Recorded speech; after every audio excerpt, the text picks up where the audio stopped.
We Make Movies Film Geeks Podcast, episode number 65.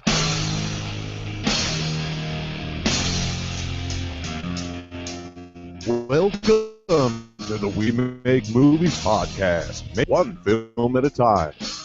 And now, here are your hosts, two filmmakers whose genius won't be appreciated until after they're dead, Garrett and Chad. Hello, everyone, and welcome to the We Make Movies Film Geeks Podcast, a podcast that's all about how to get your movie made, how to get it seen by other people, and how to get it awesome. Got to break out an old intro today. I'm your host, Garrett Robinson. With me, as always, faithful co-host Chad Kukihiko. Not with us today, sadly, Michelle Lucadou. She is doing, she's doing rehearsals. She's working on a play. She's actually out there producing and being, productive. And we're here bullshitting about the film industry. So, welcome to Sunday afternoon. She is How's rehearsing it going, for. Chad? It's going well. I'm getting some weird. Are you hearing me okay? Because I was getting some weird hearing you fine. stuff. Okay, great. Yeah, Excellent. Yeah, she's rehearsing Big Fish. She's doing it down in Long Beach. I will have more specifics for you. I'm definitely going to go see her, so you guys should definitely go see her once they open. I don't know how long the run is, but she juggles. When I talked to her on the phone the other day, she was like, I'm practicing juggling constantly now. So it sounds good. I don't know if she's still going to be in rehearsals every Sunday or not. I'm not sure if we're going to be missing her. Has she said anything to you either way? She hasn't. I don't think so, though, because we talked about it, and she said it's going to be fine. It's just going to be hectic. I don't know. We may make. I don't know if we're going to make a slight adjustment to. I don't know. We'll times maybe. Yeah, maybe we'll have to see because if she has matinees, this could be difficult for her to do. Yeah, for sure. Anyway, but it's very cool. Good for her. Yay. Yeah. We much more importantly. No. Yeah. Sorry. Go ahead. I was going to lead into that. I was going to say much more importantly than that is. Yeah, she was in a major motion picture last week, which is huge for her. Major. Well done, starring role, huge thing. Now, for anybody who was wondering where we were last week, we announced it 2 weeks ago. But last week we were all on set shooting a film, and the film is called Unsaid, and it went very well. It was super. Oh man, I loved that. That was really fun. Yes, it was a lot of fun. It was a lot of fun. Yes. I have a weird. Do you see this? Do you see this weird thing that's happening with the sun? The sun is firing. Again. Yeah, it's right. I gotta put up a freaking duvetine across my window because it just. It's right. That one little strip. Of course, people listening to this won't care either way. And the people hate that we're talking about it. Exactly. The people listening, by the way, you missed an amazing intro where Chad was just making all of the faces, and I was too. It was pretty fantastic. That's what you were why laughing we started at, I off. assume. Yes, exactly. But yeah, so that occurred, and that was really, really awesome. I completed the rough edit of the film on Wednesday, and I've been tinkering with it pretty much every day since. And on a related note, again, this Wednesday, also in community news, this Wednesday at the Theater Asylum in Hollywood, We Make Movies is having the What's Next event, and that is where we get to see works in progress, things where the script is already done, and it's either in pre-production or production or post-production, and filmmakers present whatever stage they're in, and then that gets, you get advice and critiques and whatever from members of the community. And this Wednesday, we are going to be showing the current cut of Unsaid, the film that we made last week. So that's super cool. That's also very fast. I mentioned kind of as a joke on Wednesday. I was like, "Hey Heather, what's next? I would love to show the film." And she's like, "Oh, it's next Wednesday." I was like, "Oh, okay, cool." Yeah, and she's like, "No, but we have a slot." And I was like, "That's great." Oh, my most recent short is going to be in it as well. Steps. Is it really? It will, yeah. Tuesday morning? Steps. Tuesday morning is finished. Steps. Sorry. Gotcha. To be clear, loyal listeners, what's next is for in-progress stuff. So it's stuff that you get notes on and whatnot. So Steps it's a short that I directed a bit ago. It was I don't know, a few months ago, and it was just a lot more. Like I had to get a lot more footage. I had to get some time release stuff, some time lapse stuff, and some drone footage. And the drone stuff is still not finished now, but it's close enough to show now, I think. So I really want to see that drone footage. I feel like I've already asked you this before, but that's not Wholesom's piece that you also worked on, right? This is something else, or is this? That's Will. Will Ropp, We Make Movies, actually the intern that Super Frigo Productions, my production company, and We Make Movies shared last summer, not this past summer, but the summer before that. He actually co-wrote that and starred in it, and he's really actually quite good. He's if you guys are interested in seeing actually some of our work, mind you, not polished work, it's in progress work, come on down to the Theater Asylum this Wednesday and see it and give us your feedback so that we can make it better. Excellent, totally excellent. And you should all totally come to see Chad's and my work this Wednesday. How often does that happen? I know, it's crazy. Not often is the answer to that. Damn, I feel like that should have been more climactic than it was.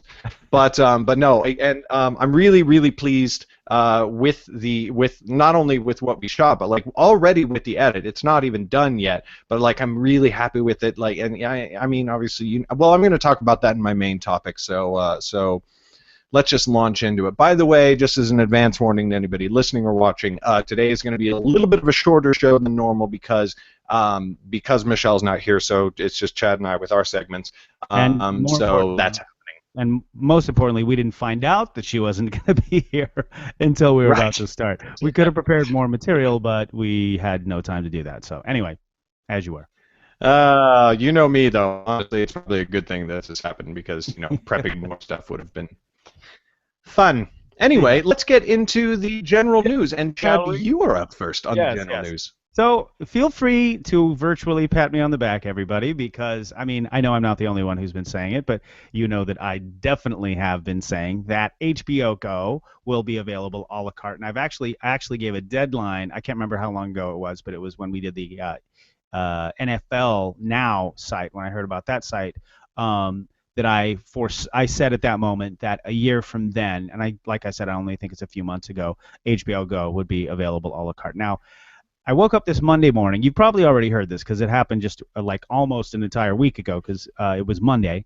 And I woke up Monday morning and I have a text from Garrett, and he's tweeting me a screenshot. He's texting me a screenshot from somebody's tweet saying that HBO Go is going to be available a la carte. And when you look into the specifics, it's not as necessarily as exciting as you might think because they don't actually say that it's HBO Go. When the guy who announced it, let me back up. The announcement was that the HBO chairman and CEO, Richard Piepler, I have no idea if I'm pronouncing that correctly, what Piepler, Poopler, whatever his name is. That HBO will be offering a streaming service to non-cable, non-subscribers, etc. He apparently, though, in his announcement, did not actually use the word HBO Go. And anyone who has HBO Go, like yours truly, HBO Go has a lot. It's got like everything that HBO has created. So this thing, the standalone, and the quote is standalone over-the-top service. I mean, I think if it's going to be HBO Lite, I don't know. I mean, who knows what it's going to be? It could be like, it could have a variety of tiers to it. Anyway, good news is HBO is finally giving in and biting the bullet. And I think it's fantastic news, and I think, as I've been saying over and over, that is the day. That is the point at which the tipping point will have been reached, and basically TV, the term TV and online TV will be very nearly the same thing, one and the same. So anyway, like totally synonymous. I think, and like what's funny is that like for so many people, it kind of already is that way. Like I watch TV, but I watch it on Chromecast via Hulu. Like I only watch shows that are available, but like I still, because for all intents and purposes, I'm totally up on all the shows that I watch. And it's very, very funny. But this is huge. This is massive, massive. Like, no longer will we all have to take our parents' HBO Go accounts. Right. Totally. No, what I'm more interested in is seeing what happens 2 weeks after. You know what I mean? I mean, well, that and the specifics of the actual thing, like what it is. I'm interested to see that Right. if they are going to call it HBO Go and charge, I'm paying basically $17 a month. I locked it in for all of basically a year. I can't remember when I started it, but obviously I made a big stink of it about it because I talked about it here. Anyway, yeah. Well, cool. Go ahead. Sorry, I'm just reading your chat. Yeah, for anybody who's not in it, I don't know how it look if anybody's watching live, but I look really bad right now, and apparently sound kind of weird. So hopefully, it's not absolute shit. I was going to talk for my first news item. I had written down a segment about Fury, but I actually am going to change this on the fly and talk from the heart, like in every funeral scene in every movie where somebody writes a speech and then decides, no, you know what, I'm going to say what I need to say, not what I was going to say. I want to talk about the concept of. Okay, well here's the deal. Recently, and this is not strictly filmmaking, but obviously we deviate when it's pertinent. Recently, Warner Brothers came out with a video game called Shadow of Mordor. Have you heard about this game? I've heard of it. Yeah, looks kind of cool. Okay, is it not? Dude, no, it's an awesome game, and that's the thing. I'm also gonna vlog about this later in the week. But here's the thing: they released it. It's such a good game. Everybody who's played it, and I started doing like a let's play. Like I started recording gameplay footage and posting on my YouTube channel and everything. And I was just like, dude, this game's awesome. And then it came out, or I mean, I'm sure it probably came out a little bit beforehand, but like I didn't hear about it. But I heard that they are basically Warner Brothers. Or rather the company that produced the game for Warner Brothers, did a whole campaign for getting it promoted, and they sponsored all of these YouTube Let's Play gamers, people who buy games and Let's Play them on YouTube and post gameplay footage and everything. Anybody who did that on a regular basis that signed up to like basically do it for money, which is not an inherently bad thing, but they signed it under this like draconian contract that this company put together, saying you were not allowed to say anything bad about the game. You had to talk about the Nemesis feature in the game, which is like a really, really awesome gameplay feature. Any denigrating comments would result in your video being like copyright infringement and being pulled from YouTube, and like all these things that are like really violate the whole idea of honest reviews and honest criticism of the game and everything like that. Right. And there's this YouTube channel that covers video games called The Escapist, and they did a video about this, which is how I heard about it. And they said this in this video, and it's completely true. What's really ironic is they did not need to do that for this game. This is one of the best games I've played in over a decade. It's more fun than Assassin's Creed or Uncharted or any of the biggest games that have come out in the last many years. This game is fucking awesome. But you're not biased, of course.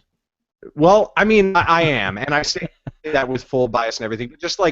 But I've also played the Lord of the Rings video games. They came out with a video game for every Lord of the Rings movie, and those were terrible. They were just, they were so bad. And this one's not. It's just really, really good. And like everybody's saying that. But everybody's saying that because they're all under this freaking contract. Anyway, I don't like it. I think that it's bad. It's like, and you can't avoid this kind of thing to some degree, but it does go too far sometimes. Obviously, every movie that gets released, in all of the trailers, it has 4-star reviews from Star Magazine and 5-star reviews from the New York Times and da da da da da. And that's obvious. Like even Transformers 4 had those, like 4-star from like all these different things. So you can't really avoid that. Like people are always going to pay for good promotion and good placement in things, but it's like another side of that where it's like saying we will come after you if you dare to say anything bad about our game. But so it's kind of a dangerous. Can you back up to the beginning and say exactly who had to sign this? Because obviously regular reviewers of things don't have to sign dick. You know what I mean? They could just review something. Right, they totally can. But like really big gamers, there's a guy, I don't know if you know him, but his name is Boogie2988. He's a big, big, big YouTube gamer. Also a big guy. That's kind of one of his shticks. He's a very large individual. But that's one of his shticks and everything. And he started playing the game. Actually, it was Boogie. This is why this like kind of matters to me, is that it was Boogie playing the game that made me go, holy crap, this looks awesome, and immediately go and buy it. I bought it within 24 hours after seeing his gameplay footage. And then a few days later it came out that he did it under this contract, and he made a video saying, yeah, I made it under the contract, but if it had sucked, I just wouldn't have posted gameplay footage. But he wouldn't have been able to say, he wouldn't have been able to then... That's it. So it's the people who show the gameplay footage. That's it. Exactly. And if you play it without being under that contract, you're at a very high risk of your video just being taken down, just regardless. Yeah. But you could review it without showing any of the footage, and then you're good. Right, which that's true, but statistically, people who review with gameplay footage get a lot more views than people who review without. So if you do the review without the gameplay footage, then you're hampering yourself as a YouTube reviewer. It's a very effed up situation. But if that was my point is that if you played it and you thought it sucked, I'm just saying that to some degree, like I agree with you. I think it's crappy that they did that, but you're right. But if they could have just not shown the gameplay, right? Exactly. But see, that's the thing, is that if you sign the contract, if you sign up, because also if you sign the contract, then you get it a few days in advance, which is like, if you're a reviewer, you want that. You want to be first on the scene with the gameplay footage. But if you sign the contract and you get the game and it sucks, they will come after you if you make a non-gameplay footage video. So in order to get an advance copy, you have to sign a contract saying that no matter what, you will not say anything denigrating about the game, and that's pretty messed up. Yeah. So anyway, that thing. Well, why did he say that he could have just showed it without the gameplay footage then, if that was the case?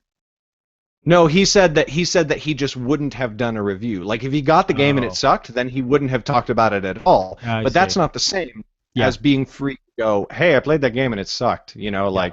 Anyway, so that's I don't know how much bleed through there might already be with this kind of thing in the film industry, but in general, and what's really ironic is that like Gamergaters are all about journalistic integrity, or that's what they claim to be about, but like nobody's making a fuss about this, and nobody's attacking Boogie2988 for being on they'd rather attack women who have feminist frequency YouTube channels. It's pretty. That whole situation's pretty insane. Anyway, so an interesting thing. I don't know. So I'm gonna go on into my next thing, if that's all right. Yeah. So listen to this. Totally reliable. Totes reliable. A Michigan news station apparently spoke with an extra from the new Batman vs. Superman Dawn of Justice film, and apparently this extra said that Jenna Malone, a woman, I must point out, is playing Robin in Batman v Superman. Is playing Robin? Yes. You really did not hear this?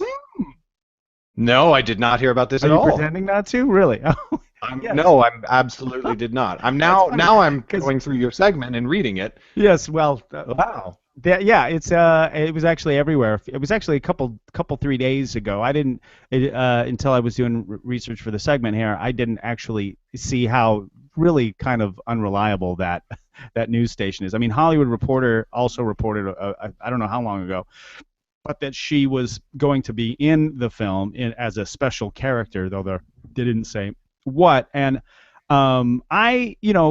obviously it's, like I said, it's not super reliable. It's an extra who spoke to a Michigan news station, but then the rest of the world picked up on it and started to believe in it. I wouldn't, I can see why she would be in it in the first place. And by the way, I just want to be clear that if you're getting a vibe from me that I'm not happy about the fact that Jenna Malone is playing Robin, it has nothing to do with the fact that she's a woman. It has to do, honestly, pretty much 100% with the fact that it's really, really clear that Snyder is completely taking the Batman storyline away from the Nolan brothers storyline, which, in my opinion, was amazing. Right. Which was amazing, and was kind of the saving grace of, I thought, I mean, like, what's going to be... Oh, for sure. And, I mean, they were amazing films, just as films, but the fact that... but this is just... Snyder... if you know me, you know I'm not a big fan of Snyder. I don't, obviously he can make things look pretty. He just does not know what he's doing as far as I'm concerned, when it comes to character, like getting people involved in the story, getting people involved in the characters that are going on. Now, Jenna Malone was in Sucker Punch, which Snyder also directed, so they obviously have a rapport, and that's cool.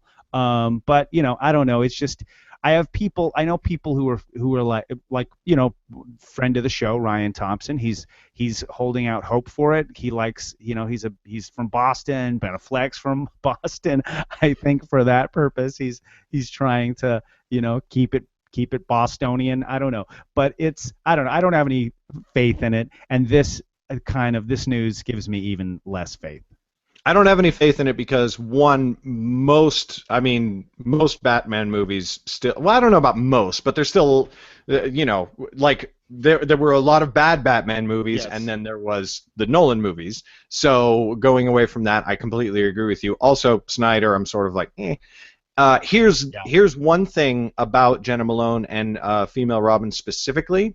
From what I understood, and not exactly playing devil's advocate, but just adding more to this. From what I understood, Nolan is still producing the movie. Christopher Nolan is producing the movie, and but they're taking a lot of story elements from the Frank Miller graphic novel, the Frank Miller Batman graphic novel. Do you remember the name of it? Yeah, Dark Knight. Shoot, what was it called? I loved it. Returns? No, I think it actually might have been Dark Knight Returns. Not to be confused, obviously, with the movie, because it's a completely different storyline. But I'm pretty sure. Yeah, I'm pretty sure that's what it was called. I'll look it up right now. So that's supposed to be, and from what I've heard, that's why Ben Affleck looks so like sad and dejected in that one shot they released of him standing there looking kind of chunky with like an old Batmobile behind him, is that he's like old and he's retired and he gets like pulled back into the game. And if you remember, in that graphic novel, Robin is a girl. So maybe they're going that extreme on pulling from that story material in making Robin a girl who coaxes him back into being Batman. That's the only thing that I can think of that would be the saving grace of this news. Not that they couldn't create an entirely new and awesome storyline with a female Robin, but with Snyder at the helm, I doubt that. That's it. That is interesting, though. I mean, that is interesting because the story was fantastic. I mean, I've read it like I had it, so I read it like all the time when I was a kid. It was so good, and it was. So good. But that would be interesting. But it's quite a jump into the future. I mean, the world is like falling to pieces. In the storyline, so that's he's like 70, and Ben Affleck is even with makeup. Like it's hard to build a long-running franchise like a Justice League franchise on a 70-year-old protagonist, even if they did make him up to look that way. Which I don't know if Affleck would go for that as a concept. But anyway. You mind if I jump onto my next thing? Go ahead. While I try to avoid the sun. Get the fuck out of my eyes! Giant burning orb of death. So a new sci-fi film called Ambition releases this Friday, and nobody has heard of it. It's like the ultimate hipster sci-fi film. Nobody knows what the hell this thing is. The common thread of every article. It is. Well, it's from overseas, but it's not a foreign film. It's an English language film, etc., etc. Like Snowpiercer. Yes, Snowpiercer, groundfucker. So but the common thread of every article I've read about Ambition is wondering how did it come so far out of left field? As of this morning, it wasn't even listed on IMDb. That's how non-existent it is. It's got its own website, Facebook, Instagram, some social media, that shit, but not much beyond that. What's weird about it is that it seems to have a fairly decent budget, at least looking at the trailer, which has some pretty looking special effects. But it also stars Aidan Gillen, who plays Littlefinger on the HBO Game of Thrones series. I didn't write down the director's name, but the director's Polish. They shot the whole film in Iceland.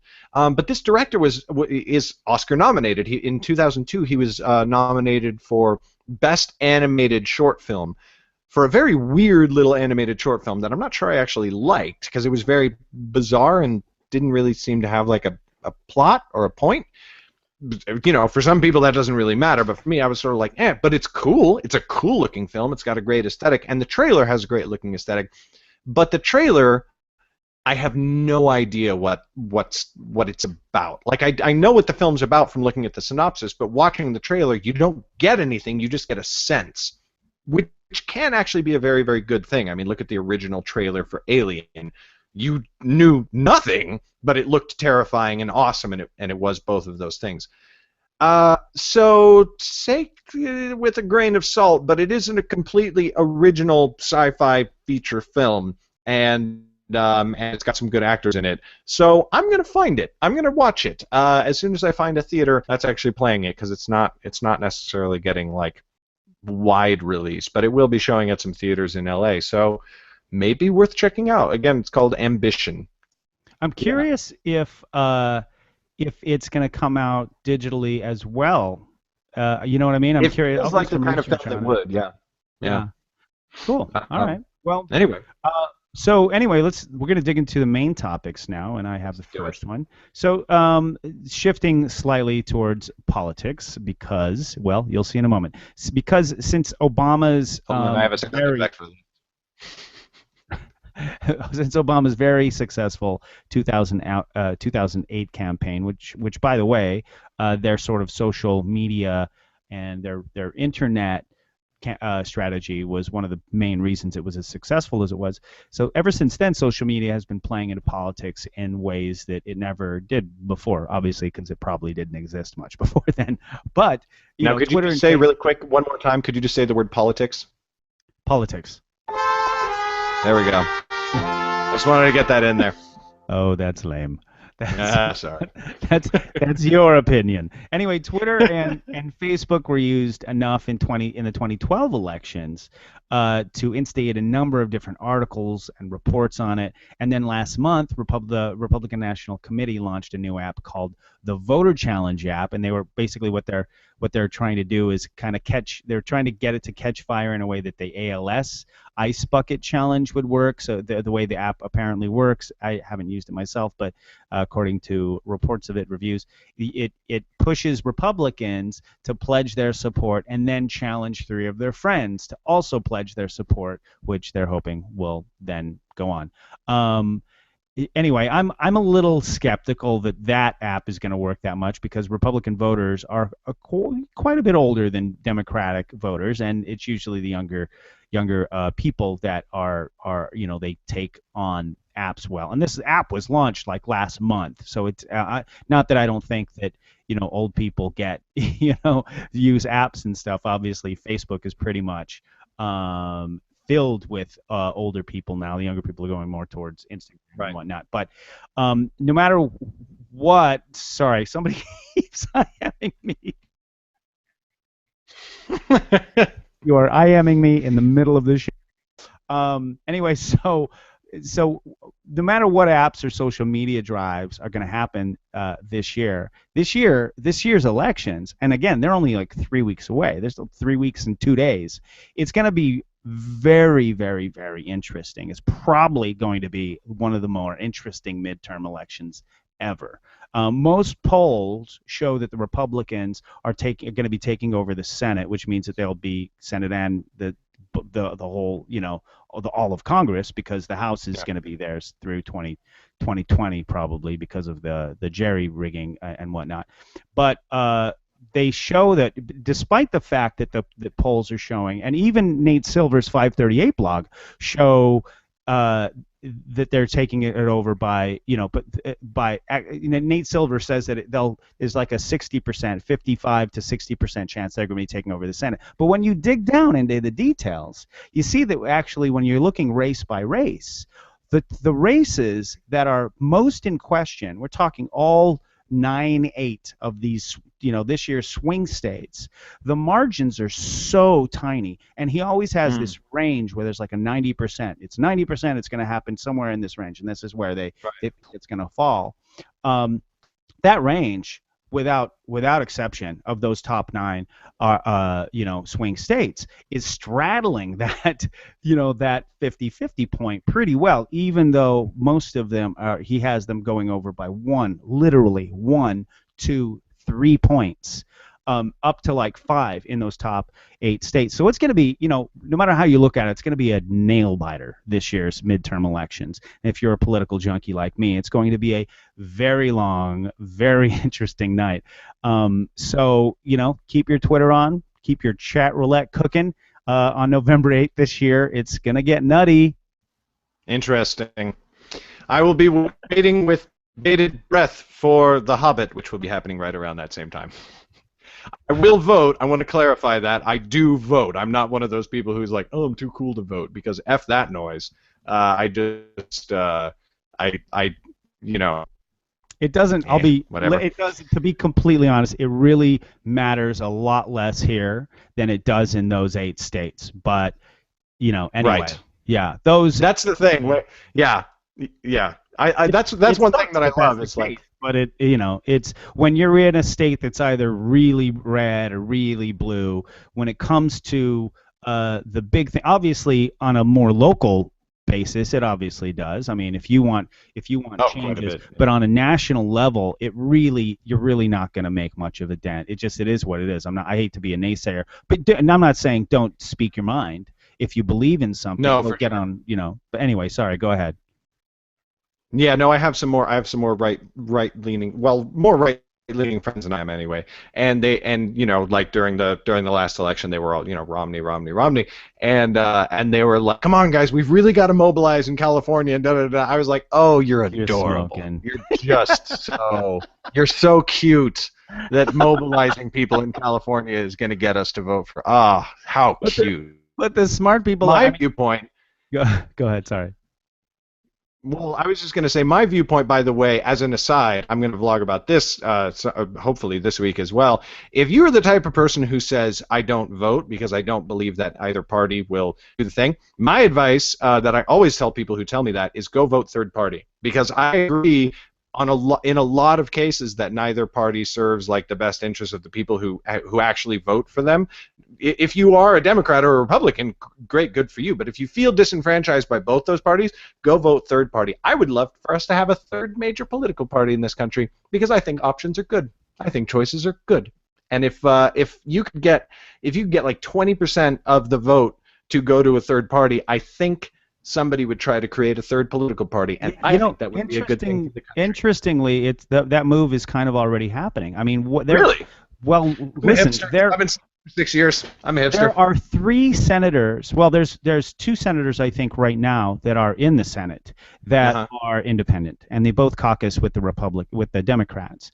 But there are 2 other races that are happening now. There's one of the 2 that's in right now, Bernie Sanders. He's threatening to challenge Hillary, which means that he would have to become a Democrat. He wouldn't be independent anymore. And so to make that, and the reason why I think he wants to do that is he wants to kind of push her to be more progressive. But this is very, like, people who don't really watch politics do not realize that this year is going to be really, really fascinating, no matter how you look at it. No matter what happens. No matter what happens, the independents are basically going to be probably the most powerful senators in the Senate, just like that on day one, because they can caucus with whoever they want to caucus with.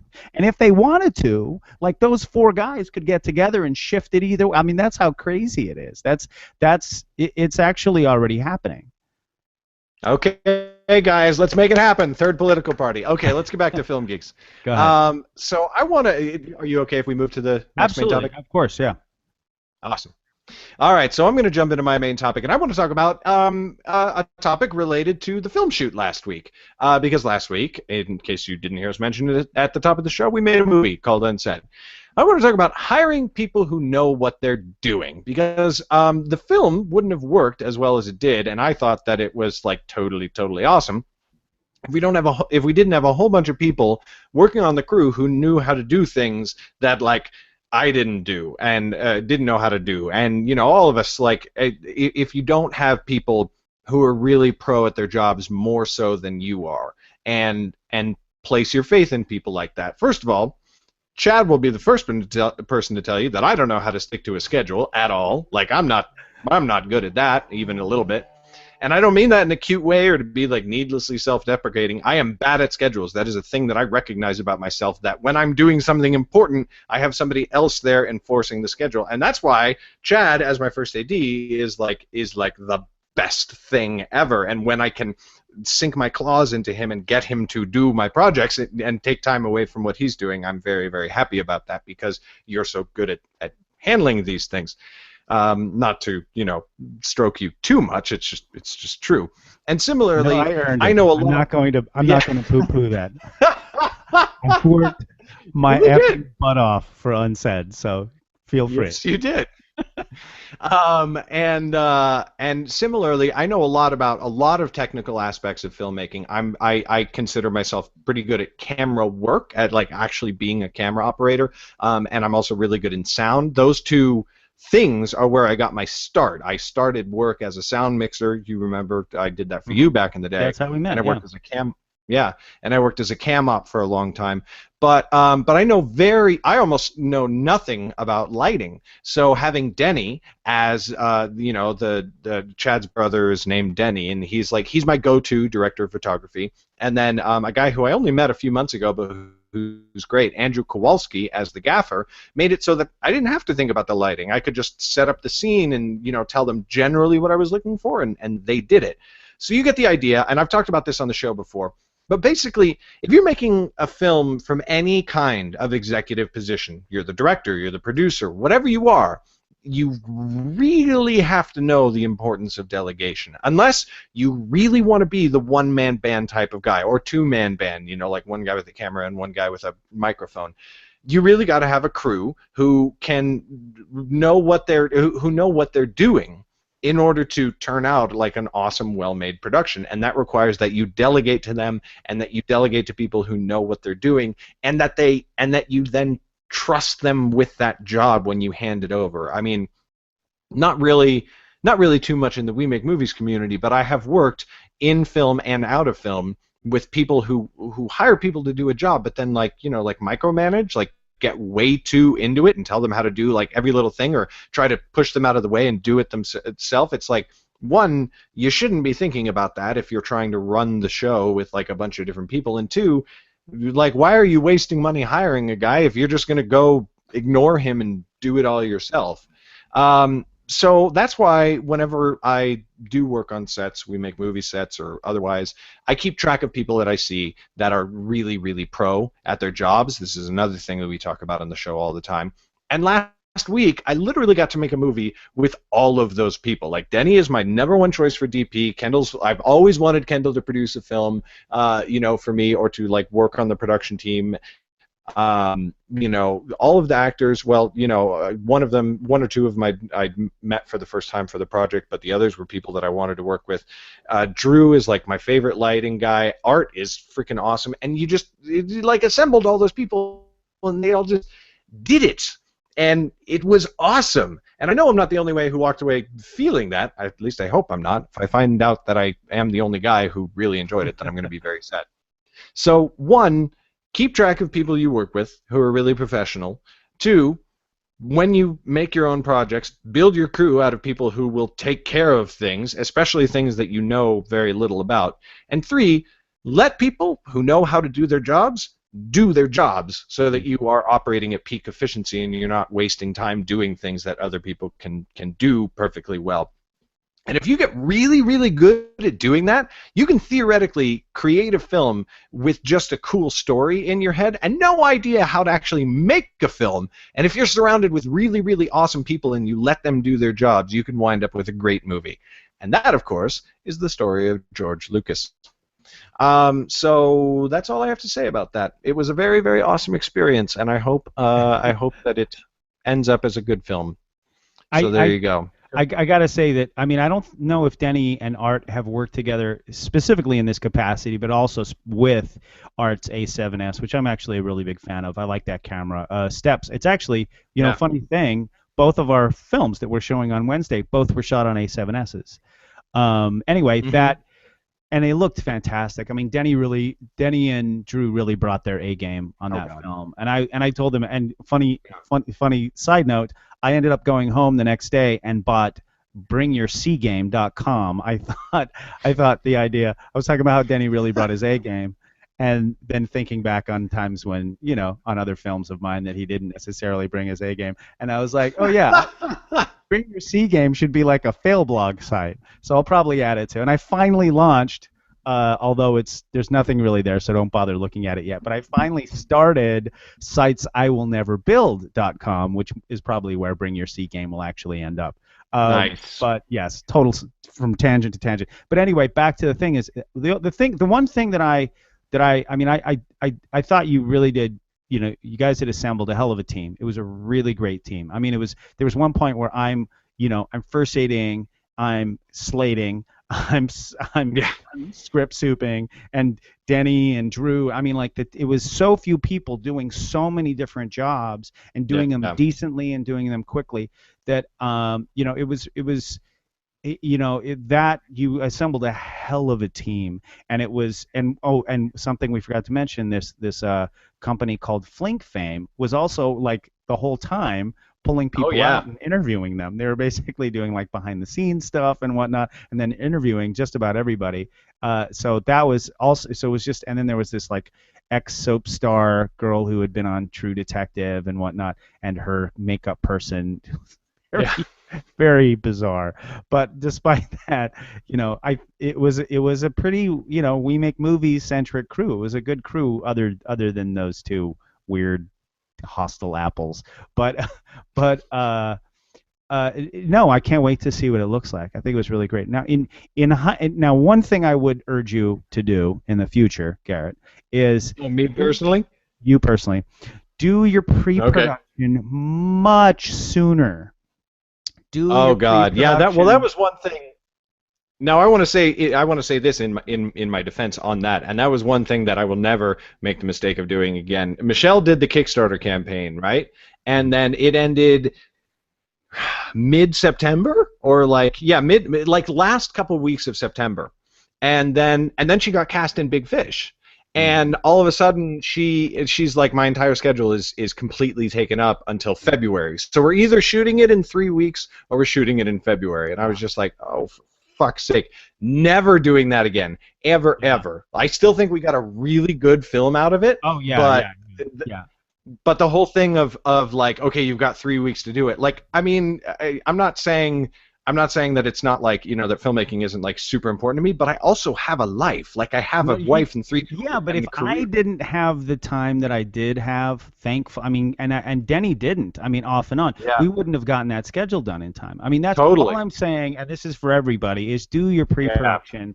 Don't not do pre-production, like like the DP. And we've talked about this before. Holy cow. Actually, I don't know if we've talked about, but like unless there's some real tangible extreme benefit to it, take the time to do it right rather than just arbitrarily saying this was your main topic last time, wasn't it? Yeah. Okay. Perfect. Yeah. So to go back and listen to the last show. Yeah. Anyway, I think it looks fantastic. I mean, it really does look amazing. I've never seen anything from Denny look quite as good as this, and the A7S. I mean, we'll see. Everyone will be able to see it. The color that camera, and it's got a full frame. It's just I can't wait to see it on a big screen. It's gonna look gorgeous. So purty. Yes. Anyway, awesome. So I guess that's the show. No, is that it? Yeah. Let's go down to things to know. Hey, and we're at like 45 minutes, so that's kind of perfect. Holy cow. All right. So anyway, definitely, I'm going to add a super quick thing. Definitely go check out Big Fish. We'll definitely have more information. I'm going to also check out this Ambition. I've been hearing, at the very least, I'm going to check out the trailer. So check that out too. And one last thing, I just want to talk about my Pebble. I love my damn Pebble right here. Is this a euphemism? No, if you're looking at it, I'm showing it's a Pebble watch. I got it on Kickstarter a while ago, and it was okay for a while. It was all right, but apps are starting to roll out for it now, and it's really awesome. I don't wear it on my wrist, But so it's wearable. It's like wearable technology. It's like the thing now. The Google Glass and watches are coming out. Watches are coming out like crazy now. The various different Motorola watches, Motorola Moto or whatever, and the Apple Watch and whatnot. But still, Pebble was kind of far ahead of the game, compatible with both iOS and Android, and especially now that these apps are rolling out, it's really cool. It's a really cool app. It does a lot of cool stuff. It doesn't just, I have it on the, I don't wear it on my wrist. I actually have it on my bike, which I love. I love riding my bike, and so I can control my music. And now I can like check my, where I'm at. I can do directions, control my music in a way. Get a Pebble. I think that if you want anything, if you want wearable technology at all, get a Pebble. It's really tight. It's really cool. So there you have it. Excellent.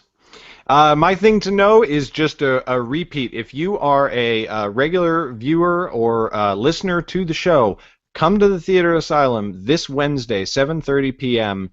Theater Asylum in Hollywood. You'll get to see Unsaid, you'll get to see Steps, and you'll get to see 2 other projects. We don't know what they are, but it's totally, totally awesome. If you've never been to a We Make Movies event before, this would be a fantastic first event to go to. If you have been to a We Make Movies event before, doesn't matter. Come anyway. You're going to love it.